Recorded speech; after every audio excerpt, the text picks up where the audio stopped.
welcome along to day 4 of our themed week here on Property Tribes. It's property topics going head to head. It's powered by our friends and colleagues at Nova Financial, and joining me all this week is Nova M.D. Paul Mahoney.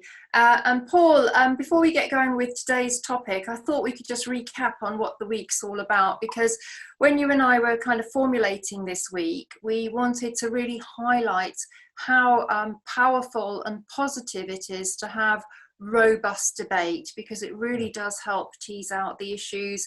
And you know, certainly when you're starting out, you may not be sure of how you feel about certain issues, and I think one of the really powerful things about this is that you can have a really full-on debate, and you might just pick out one golden nugget from that debate, but it could change a lot of things very positively for you. Yeah, look, I completely agree. I think healthy and friendly debate is always a good thing, and you need to kind of pick what you feel most comfortable with, and maybe you might take certain points from both sides of the argument. Aside from that, I think it's a bit boring when people always agree with each other on things. So hopefully this is slightly more entertaining and slightly more thought-provoking. I agree. I think one thing that we all have to fight against is cognitive bias. And I know, speaking for myself, I struggle with that sometimes. I have very strong opinions and views on things that have been formed over a long period of time. You can get kind of stuck in your ways, stuck in a rut in your thinking. And I think one thing about property is that it is, particularly since post-COVID lockdown, it's changing, it's very fluid, it's fast. There's a lot of velocity of change, and I think during these kind of times it's even more important that you're open-minded and willing to kind of try on new ideas and new thought processes and ways of thinking. Absolutely. That there is an awful lot that has changed in the UK property market over the past 5 years, and therefore a strategy that worked 5 years ago may not work at all today, and strategies that didn't work then may work fantastically well today. So, I agree with you on the cognitive bias is that, if people are too stuck in their ways, they can end up becoming outdated and no longer, making their property strategy work for them. So Being open-minded, listening to new ideas, listening to the logic that supports those ideas, I think is a sensible thing to be doing. And there's so much discussion, debate, free content out there on social media. Obviously, Property Tribes is a perfect example of where you can come to debate and learn and grow. But you yourself at Nova, you have a lot of educational resources as well, don't you? Yeah, we've got an awful lot of education, free educational resources on our website, and obviously work with people on a daily basis to help them determine what's going to work best for them. Yeah, and I think we've said all along throughout this week that property is not a case of one size fits all anyway. So everything that you need to think about in property, you need to put that in the context of your own financial position, your own attitude to risk, how much time you have to dedicate to it, and most importantly, what your own personal goals are, because they're really what will determine your personal way forwards. Yeah. No, I completely agree. Everyone's situation is different. Different things work better for different people, and I think that's one of the hard things to do on your own. Especially, when you're starting out, it's hard. When you've got experience, I think it's just as hard, because as we've just said, you've got experience with what has worked for you, and therefore you might be less open to new things that could work for you. So I think it's an ongoing process. No, it definitely is. Now, today we are going to talk about the suburbs versus the city. I'm in the blue corner with the suburbs, and you are going to speak on behalf of investing in city centres. Now my kind of view kind of a little bit goes back to our debate about houses versus flats. I am a big advocate of 2 and 3 bedroomed houses in good streets with good proximity to transport links, good leisure amenities, within a good school catchment area, And I think very importantly, since COVID-19, with a good garden or outdoor space in the vicinity, those are always my kind of preference, because they attract families, and families tend to put, or certainly most families that I deal with, want to put down roots and certainly know that they're going to be staying in that property to put their child through the local school. So my feeling is that those properties in the suburbs tend to attract a tenant that's going to stay for a long time, and who just doesn't want to be right in the city centre, wants to have a certain quality of life, with the benefits of the city, but also being a little bit out in the suburbs. So that's really my main reason for choosing to represent the suburbs on this debate. We tend to have more of a preference for city centres or very close surrounding sort of peripheries of the city centre.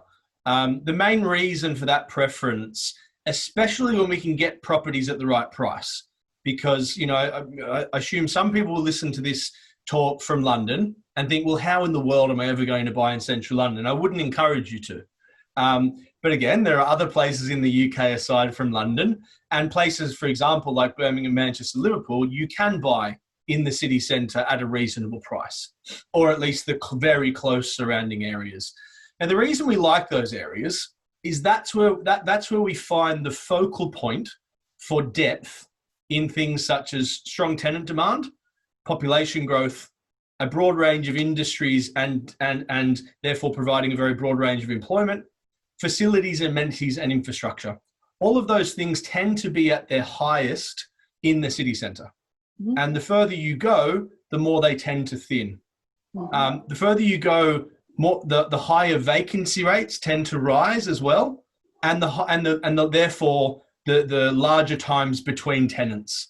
So yes, although you may retain the tenant for longer, and you probably will, we found that generally the turnover time for tenants with centrally located apartments tends to be 2 to 3 years, probably sort of 2.5 years or thereabouts, whereas with families it's probably much longer.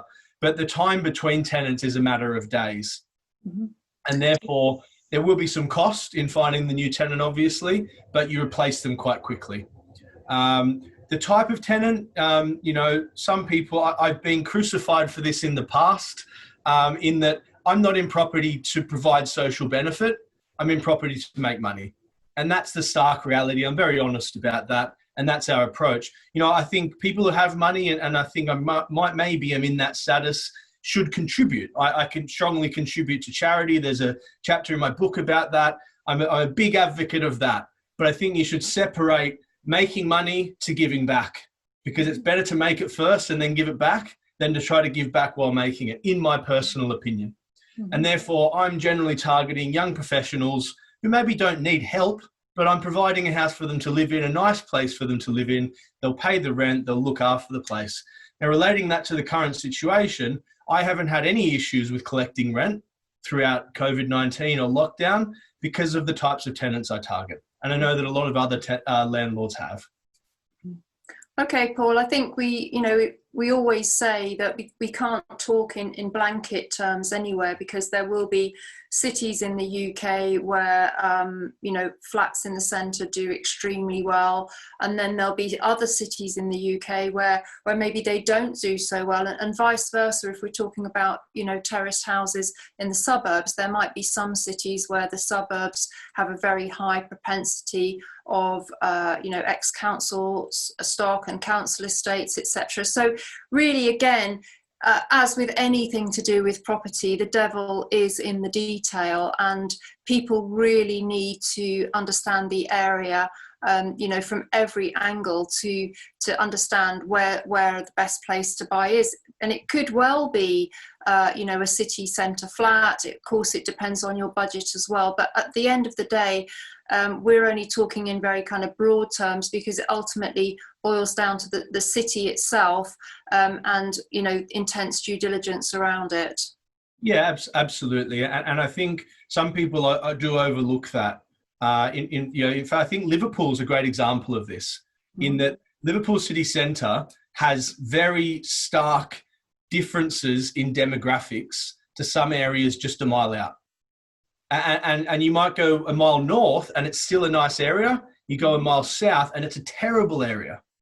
And therefore, without understanding that location, it's difficult to determine that. So I think that ties really well into your point. Again, kind of relating it back to the point of why we like the city centres slightly further. Having more of those depth factors that I mentioned, in our view, creates more safety because we've got more sustainability of demand. What we've seen tends to happen in bad economic times, which we may be moving into now, is jobs tend to dry up in thinner job markets. Now, I think you might be talking about places that are relatively close to big cities, so maybe that's not so much of a problem. But areas that are a bit further from big cities, where they do have thin job markets, and obviously with the risk of job loss at the moment, I would be a bit concerned about having, standard buy-to-lets or even short-term lets in those locations, because if the jobs do dry up, and quite often those smaller cities and towns are driven by one industry or even one company predominantly, that could be a big issue, because if the jobs dry up, so too might the demand.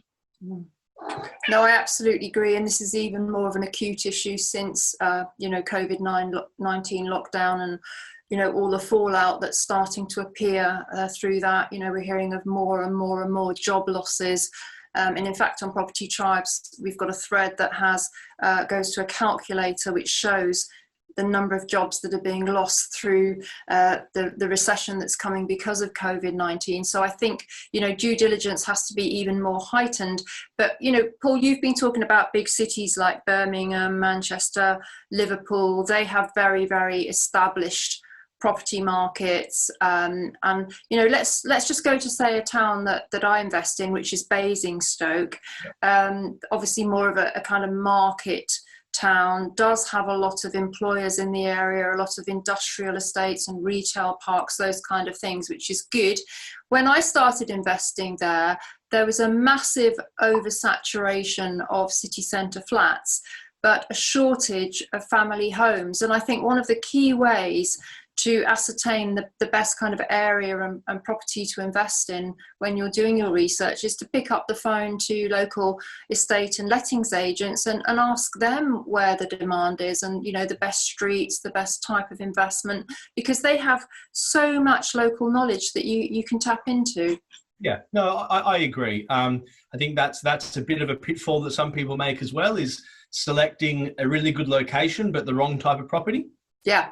Where the demand isn't necessarily skewed in favour of that type of property. For example, buying a flat in a family-oriented area, or vice versa, buying a 3-bedroom flat in an area where most people want to live in 1 or 2s, or a house in an area of people living in flats. So you need to make sure, and I agree, sometimes estate agents can be a good source of knowledge for those things. I think you need to be a little bit careful with estate agents, in my experience, because people can walk into an estate agency job pretty quickly without much background knowledge. Now, sometimes estate agents are great experts in their locations, other times they're not, and sometimes the advice or guidance they give can be quite biased toward trying to sell you something. So you need to be conscious of that.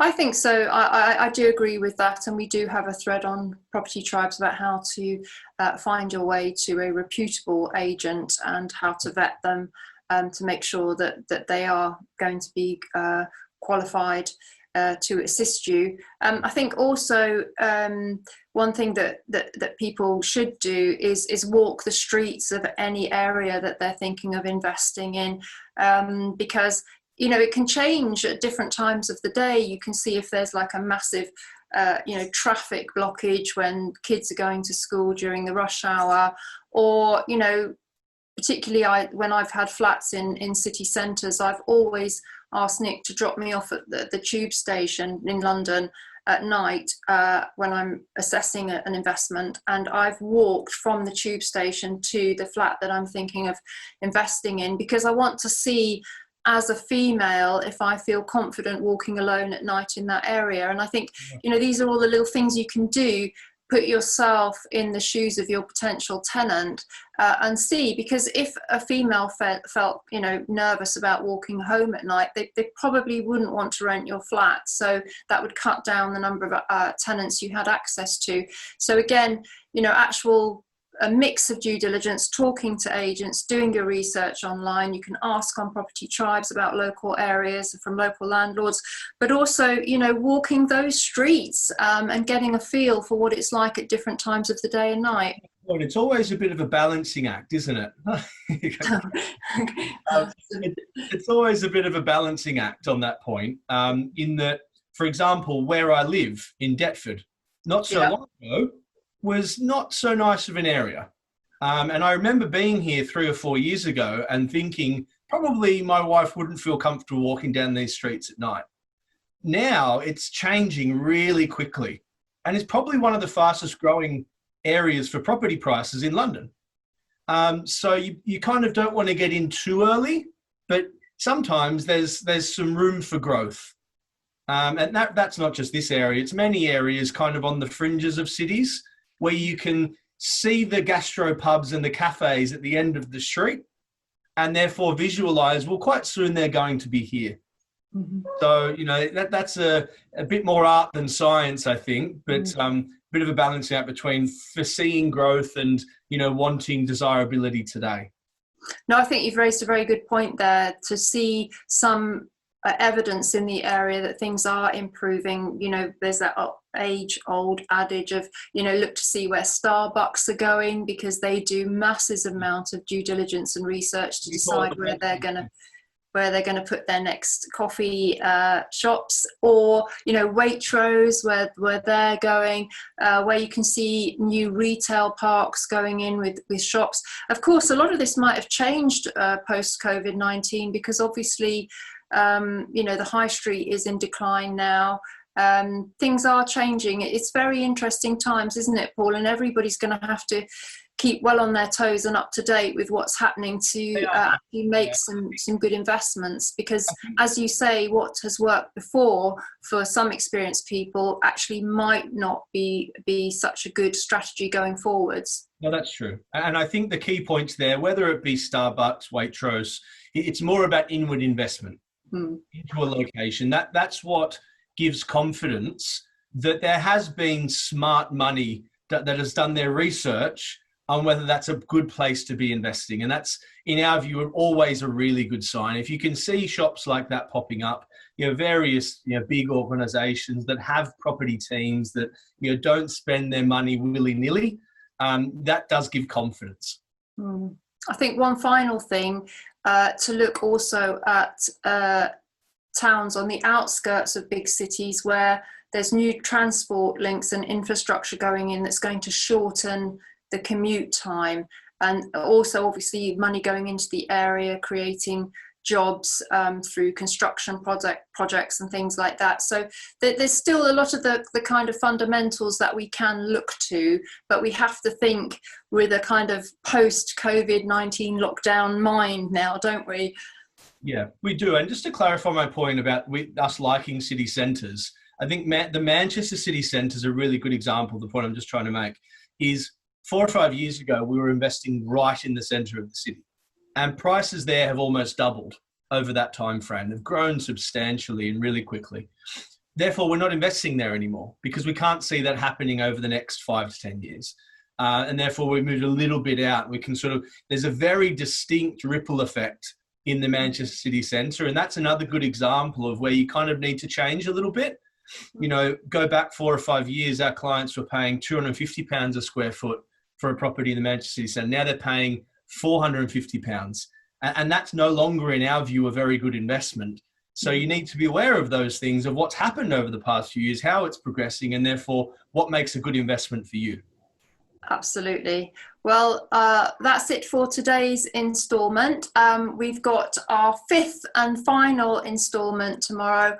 Paul will be back with me then, but we hope you've enjoyed today, and please do engage on the thread below this video. Share your views, whether you prefer the suburbs or the city, and how you think that's going to change post COVID-19, because there has been quite a few early trends to suggest that people are looking to move further out of the city, but I think it's too early to say if that trend is going to, you know, continue to develop.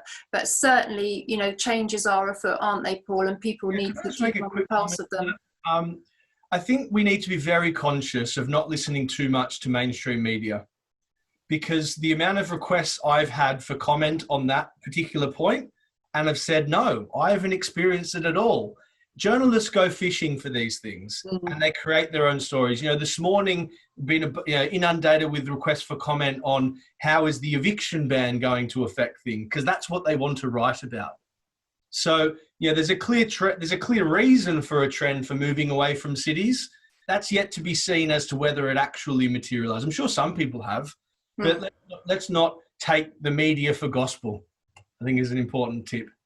I think so, Paul, and that actually brings it full circle back to what we said at the beginning, which is why debate and discussion is so healthy, because it doesn't have a media agenda or bias behind it. It's just people sharing their thoughts, just, you know, sharing for the sake of sharing, not because they're trying to achieve anything out of it. And I think, you know, we'll get a better understanding of a post COVID-19 property market through such sites as Property Tribes and other forums and Facebook groups, where people are just discussing things with actual, you know, anecdotal evidence from the coalface, so to speak, rather than journalists who want to create this story about how people are flocking away from city centres and want to go to a lovely house in the suburbs with a big garden. So I think you're absolutely right. Once again, it highlights the importance of getting lots of different inputs and, you know, mulling it all over and processing it yourself and coming to your own conclusion. Absolutely. Fantastic. Okay, well, that's it for today. Hope you've enjoyed it, and please join Paul and myself tomorrow for the final instalment of Property Topics going head to head. We will see you there.